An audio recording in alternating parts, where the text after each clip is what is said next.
अस्सलाम वालेकुम रहमतुल्लाहि व बरकातुहू। कैसे डियर स्टूडेंट्स, उम्मीद करता हूँ आप सब लोग ठीक ठाक होंगे। Dear students, 9th class science के मैथ के जितने भी स्टूडेंट्स हैं वो वीडियो जो है वो पूरा देखें, चाहे आपका ताल्लुक जिस बोर्ड से जो है वो मर्ज़ी है। इंशाल्लाह बहुत हेल्पफुल जो है ये वीडियो जो है आप लोगों के लिए साबित होगी। इस वीडियो में आपको मैं पेपर स्कीम भी बताऊंगा, गैस भी बताऊंगा, शार्ट जो है तैयारी किस तरह करनी वो भी बताऊंगा, डिटेल से तैयारी किस तरह कर सकते हैं, सब कुछ जो है इसी वीडियो में क्लियर करूंगा। इंपॉर्टेंट एक्सरसाइज क्वेश्चन जो है वो भी आप लोगों के साथ शेयर करूंगा। तो सबसे पहले आप लोगों के सामने ये बोर्ड का पेपर जो है वो आप लोगों को नज़र आ रहा होगा। तो इसी के मुताबिक मैं आपको स्कीम भी समझा देता हूँ और थोड़ा सा आइडिया भी दे देता हूँ। तो सबसे पहले MCQs जो है आप लोगों ने रिव्यू एक्सरसाइज से आप लोगों ने MCQs करनी है।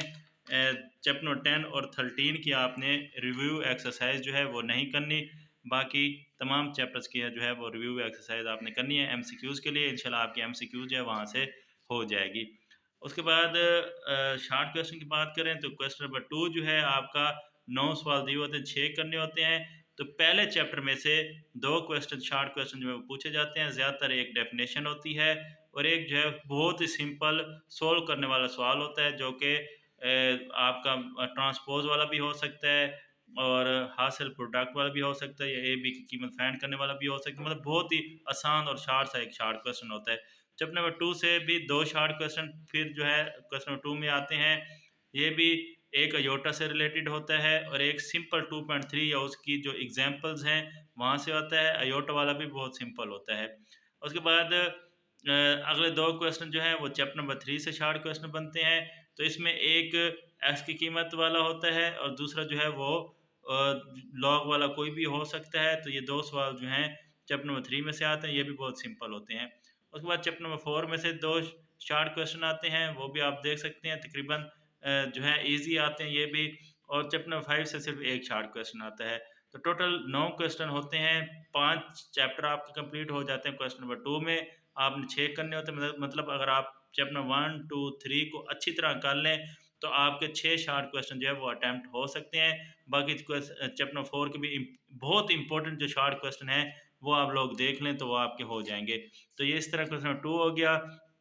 क्वेश्चन नंबर 3 की अगर बात करें तो चैप्टर नंबर 6 से एक ही क्वेश्चन आता है, या तो HCF की तारीफ होती है, या LCM की ज़ाफ़ अक़ल की तारीफ होती है, या आदि आदम की तारीफ होती है, या फिर आदि आदम और ज़ाफ़ अक़ल वाला सिंपल सा जो सवाल है 102 वाला या 39x वाला, ये वो सवाल आ जाता है। उसके बाद चैप्टर नंबर 7 से एक 7.2 में से शॉर्ट क्वेश्चन आता है और एक 7.3 में से शॉर्ट क्वेश्चन आता है। तो ये भी आप लोग जो है देख लीजिएगा। उसके बाद चैप्टर नंबर 8 में से ज़्यादातर एक डेफिनेशन आती है और एक इसी तरह का शॉर्ट क्वेश्चन आता है, y = mx प्लस c वाला, या कोई ग्राफ वाला कभी कभी आ जाता है। तो लेकिन आपने इसी को जो है वो देखना है। गैस भी आप लोगों को बताऊंगा, लेकिन आप थोड़ा सा पहले आइडिया ले लें।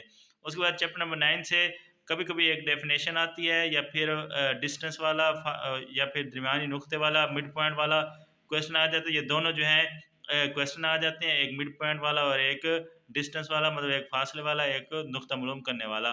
उसके बाद क्वेश्चन नंबर 3 में नेक्स्ट जो 2 सवाल होते हैं वो चैप्टर नंबर 10 में से होते हैं। ज़्यादातर एक डेफिनेशन आती है और एक जो है ये इस तरह का सॉल्व करने वाला क्वेश्चन आता है। तो ये आपका क्वेश्चन नंबर 3 हो जाता है। तो क्वेश्चन नंबर 3 में भी आप लोगों ने जो है 9 में से 6 क्वेश्चन जो है वो आप लोगों ने करने होते हैं। तो उसके बाद क्वेश्चन नंबर 4 चैप्टर नंबर 11 में से पहला क्वेश्चन आता है, चैप्टर नंबर 12 में से दूसरा क्वेश्चन आता है। ज़्यादातर चैप्टर नंबर 12 में से इसी तरह का क्वेश्चन जो है वो पेपर में पूछा जाता है, जिसमें तीसरे ज़िले की लंबाई जो है वो मालूम करनी होती है और रिव्यू एक्सरसाइज आप इसकी देख सकते हैं। उसके बाद चैप्टर नंबर 13 में से भी एक शॉर्ट क्वेश्चन आता है, चैप्टर नंबर 14 में से भी एक शॉर्ट क्वेश्चन आता है, चैप्टर नंबर 15 में से 2 शॉर्ट क्वेश्चन आते हैं, एक डेफिनेशन होती है और एक जो है इसी तरह का जो है राइट एंगल वाला क़यामतुल ज़ाविया वाला एक सवाल होता है। उसके बाद चैप्टर नंबर 16 में से एक शॉर्ट क्वेश्चन जो है वो पूछा जाता है। चैप्टर नंबर 17 में से जो है वो 2 शॉर्ट क्वेश्चन पूछे जाते हैं, एक जो है 17.1 में से शॉर्ट क्वेश्चन होता है और एक जो है वो डेफिनेशन होती है।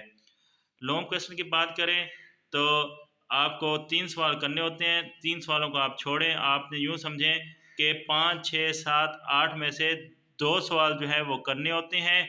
बाकी जो क्वेश्चन नंबर लास्ट वाला 9 है वो तो लाजमी ही करना होता है। तो इस तरह आप लोगों ने 4 में से 2 और क्वेश्चन नंबर 9 जो है वो लाजमी करना होता है। तो क्वेश्चन नंबर 5 का ए पार्ट 1.6 में से आता है मोस्टली। सम टाइम ऐसा होता है, बहुत कम होता है, लेकिन सम टाइम होता है कि 1.5 में से आता है, अदरवाइज 1.6 में से क्रैमर रूल ज़्यादातर आता है। 70% क्रैमर रूल और 30% जो है वो इन्वर्जन मेथड, मतलब ज़रबी मकूस का कानून जो है वो आ जाता है। बी पार्ट इसका ज़्यादातर 2.6 या रिव्यू एक्सरसाइज में से जो है वो आता है। कभी कभी जो है वो अयोटा वाला कोई सवाल आ जाता है। उसके बाद 3.4 में से ज़रूर जो है एक लॉन्ग आता है, और यहाँ से 4.2 या 4.4 में से जो है वो लॉन्ग क्वेश्चन आता है। 4.2 में से है तो इसी फार्मूले वाला आता है, या क्यूब वाले फार्मूला जो है a+b या a-b होल का क्यूब वाला, या फिर 4.4 को जो एक्स का स्केयर प्लस 1/x का स्केयर या इससे रिलेटेड क्वेश्चन है, और या फिर रिव्यू एक्सरसाइज में से रिलेटेड क्वेश्चन है, उनमें से लॉन्ग क्वेश्चन जो है चौथे चैप्टर में से बन जाता है। चैप्टर नंबर अगर हम 5 की बात करें तो चैप्टर नंबर 5 में से ज़्यादातर जो है 5.2 से जो है वो लॉन्ग बनता है, और चैप्टर नंबर 6 का जो 7 का बी पार्ट है ये ज़्यादातर 6.1 या 6.2 में से लॉन्ग बनता है। उसके बाद क्वेश्चन नंबर 8 की बात करें तो मोस्टली इसका ए पार्ट जो है वो 7.1 में से बनता है, और बी पार्ट 17.2 से बनता है। थ्योरम जो है वो आप लोगों के पास दो होते हैं, एक चैप्टर नंबर 12 में से, दूसरा चैप्टर नंबर 16 में से। तो किसी एक चैप्टर करने होते हैं, तो ज़्यादातर जो है आप लोग किसी एक चैप्टर 12 या 16 में से कोई एक चैप्टर जो आप अच्छी तरह कर लें तो आपका जो है एक थ्योरम जो है वो हो जाएगा। तो ये तो आपका एक स्कीम हो गई। अब मैं बात करता हूँ, थोड़ा सा आपको समझा देता हूँ तैयारी किस तरह करनी है। वो बच्चे जिनकी बिल्कुल भी तैयारी नहीं है वो 15 नंबर की एक्सरसाइज करें, रिव्यू एक्सरसाइज जो है 10 और 13 चैप्टर के अलावा। उसके बाद कम से कम 8 तारीफ़ें और ज़्यादा से ज़्यादा 12 तारीफ़ें जो है आपके पेपर में आती हैं, तो हम एवरेज 10 तारीफ़ें लगा लें तो 20 हो जाएंगी। अगर 16 लगा दें तो 8 लगा लें तो 16 नंबर की तारीफ़ें हो जाएंगी।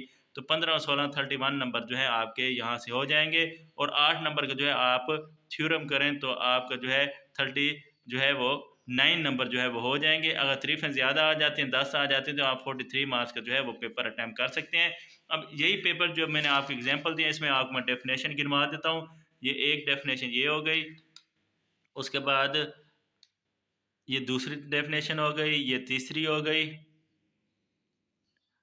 उसके बाद ये चौथी डेफिनेशन हो गई, और नेक्स्ट जो है ये पांचवी डेफिनेशन हो गई। तो ये छठी डेफिनेशन हो गई, ये सातवीं डेफिनेशन हो गई, ये आठवीं डेफिनेशन हो गई, और ये 9वीं डेफिनेशन हो गई। तो 9 डेफिनेशन जो है वो इस वक्त इस पेपर में भी मौजूद हैं कम से कम। तो इस तरह अगर आप डेफिनेशन जो है वो करें, और साथ जो है आप एमसीक्यूज करें, और 12वें या 16वें चैप्टर में के मुकम्मल थ्योरम कर लें, तो आप आराम से 40 या अराउंड 40 मार्क्स जो है वो ले सकते हैं। तो अगर आप कंप्लीट तैयारी करना चाहते हैं तो यहाँ पे मैंने कुछ खाका बनाया है कि पहले 4 चैप्टर आप मुकम्मल कर लें, मतलब उनके मुख्तसर क्वेश्चन भी करें और लॉन्ग क्वेश्चन भी करें, मतलब पहले 4 चैप्टर जो है वो हर तरह से कर लें। उसके बाद चैप्टर नंबर 5 के और चैप्टर नंबर 6 के जो मोस्ट इंपॉर्टेंट क्वेश्चन हो बस वही कर लें, जो बार बार बोर्ड पेपर में रिपीट हो रहे हो, 5 साल उठा के देख लीजिएगा।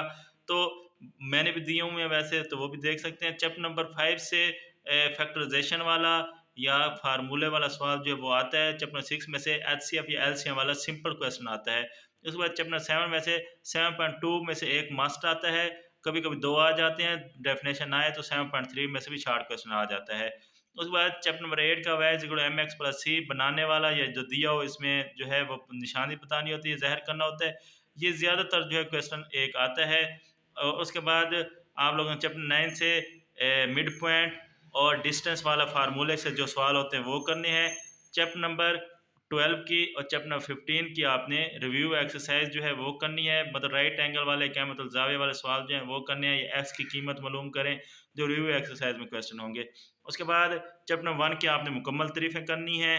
चैप्टर नंबर 2 से लेकर 7 तक सिर्फ अहम तरीन तारीफ़ें जो हैं बस वो करें, और चैप्टर नंबर 8 टू 17 तक तमाम तारीफ़ें जो हैं वो कर लें। एमसीक्यूज़ चैप्टर नंबर 10 और 13 के अलावा सारे चैप्टर्स के एमसीक्यूज़ कर लें, जो रिव्यू एक्सरसाइज में से हैं आपके 15 एमसीक्यूज़ आ जाएंगे। और लॉन्ग क्वेश्चन जो है ये तो मतलब जो आपको मैंने बता दिया, ये अगर आप इतनी तैयारी करें तो पूरे नंबर आप जो है वो ले सकते हैं।